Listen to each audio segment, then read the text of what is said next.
नमो बुद्धाय दोस्तों, आइए हम जानते हैं गंगा नदी के बारे में। पूरा हम इस बार पूरा गंगा नदी को हम जानेंगे। जो हिमालय की नदियां हैं, हिमालय की नदियां जो है सिंधु, गंगा, ब्रह्मपुत्र, तो उसके बारे में जानते हैं। जो 12मासी नदियां हैं, हर 12 महीनों वो बहता है, क्योंकि वो हिमालय से पानी गिरता है।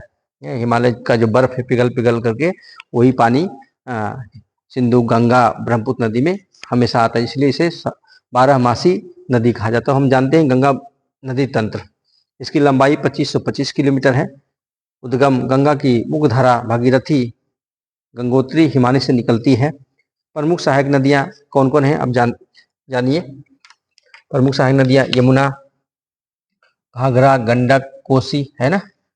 यमुना नदी हिमालय के यमुनोत्री से निकलती है तथा यह गंगा के समानांतर बहती है, मतलब साथ साथ बहती है गंगा के समानांतर बहती है तथा इलाहाबाद में गंगा में मिल जाती है। आप जानते हैं इलाहाबाद में जो संगम है यमुना नदी के किनारे, यमुना गंगा, यमुना सरस्वती, वहाँ का जो संगम है, वहाँ हर साल, हर 5 साल में या 10 साल में ऐसा है, और वहाँ कुंभ मेला लगता है। मतलब करोड़ करोड़ लोग वहाँ पे जाके स्नान करते हैं, बहुत बड़ा मेला लगता है ना।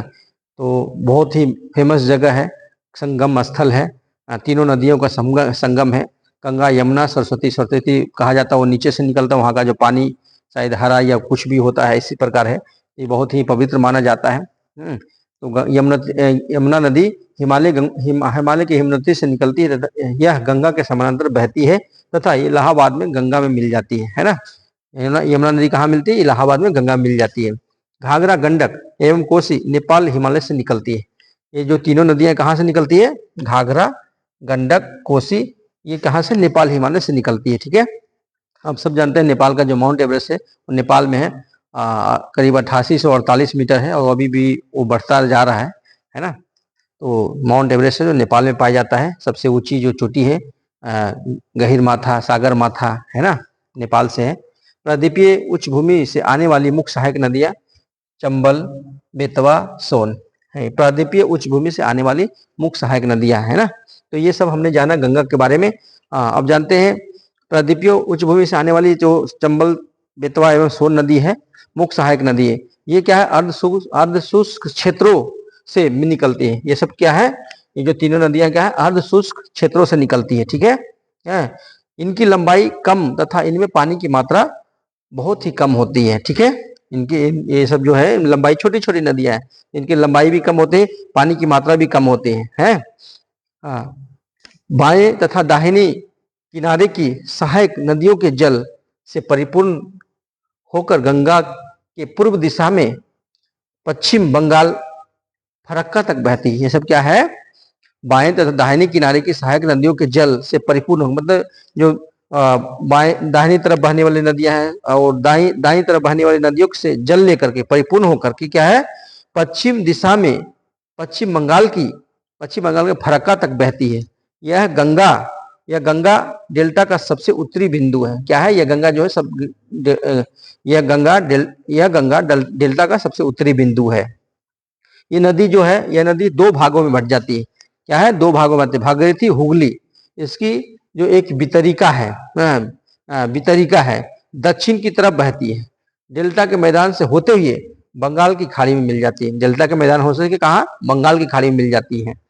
मुख्य धारा दक्षिण की ओर बहती है।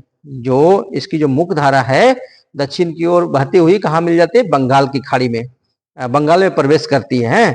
यह एवं ब्रह्मपुत्र नदी इससे आकर मिल जाती है। क्या है? इस ब्रह्मपुत्र जो नदी है इसमें आकर मिल जाती है।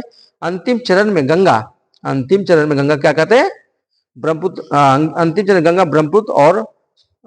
और ब्रह्मपुत्र समुद्र में विलीन होने से पहले, जो अंतिम चरण है, अंतिम चरण दोनों का, अंतिम चरण में गंगा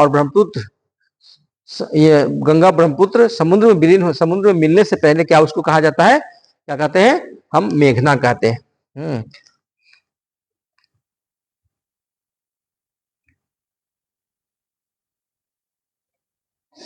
अंतिम चरण में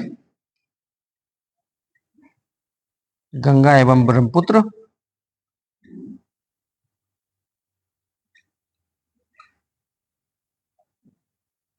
गंगा व ब्रह्मपुत्र विलीन होने से समुद्र में मिलने से पहले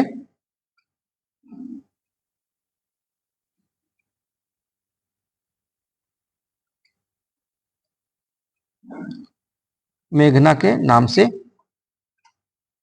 जाना जाता है।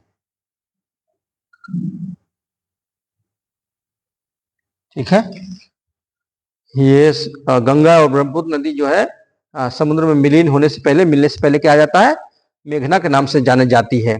गंगा एवं ब्रह्मपुत्र के जल वाली यह बृहद बंगाल की खाड़ी में मिल जाती है। क्या है, गंगा एवं ब्रह्मपुत्र के जल वाली यह बृहद नदी, मतलब बहुत बड़ा नदी कहाँ कहाँ गिरते हैं, बंगाल की खाड़ी में, बंगाल में खाड़ी में गिर जाती है, मिल जाती है ना। अब गंगा अब क्या है, अंबाला, आप जानते हैं अंबाला जो शायद पंजाब में है, अंबाला नगर सिंधु तथा गंगा नदी तंत्रों के बीच जल विभाजक का काम करती है ना। जो अंबाला नगर है सिंधु तथा गंगा नदी तंत्रों के बीच क्या है, जल विभाजक का काम करती है।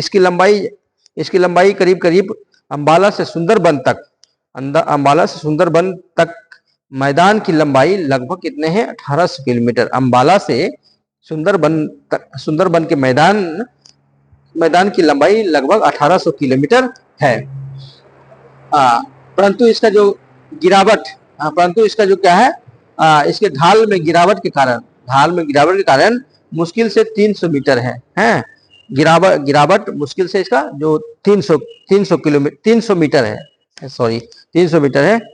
दूसरे शब्दों में अगर हम कहें तो प्रति किलोमीटर की दूरी पर ढाल में गिरावट केवल 1 मीटर है। मतलब इसका जो ढाल है अंबाला से सुंदरबन तक मैदान की लंबाई कितना, 1800 किलोमीटर है, परंतु इसके ढाल में गिरावट मुश्किल से 300 मीटर है ना। दूसरे शब्दों में कहें तो 6 किलोमीटर की दूरी पर ढाल में गिरावट केवल कितने हैं, 1 मीटर है। तो ये हमने क्या है, गंगा नदी के बारे में जाना। ये जो मोटी मोटी इन्फॉर्मेशन है, और हम गहराई में जाएंगे तो और इसके बारे में हम विस्तार से जानेंगे। तो इस वीडियो में गंगा नदी के बारे में इतना ही, और इसके जो सहायक नदियां, अनेक नदियां हैं, बड़े बड़े विसर्ग बन जाते हैं। बहुत सारे जो बड़े बड़े अनेक नदियां हैं विसर्ग बन जाते हैं। ठीक है, इस गंगा नदी तंत्र में इतना ही। आप सभी को बहुत बहुत धन्यवाद।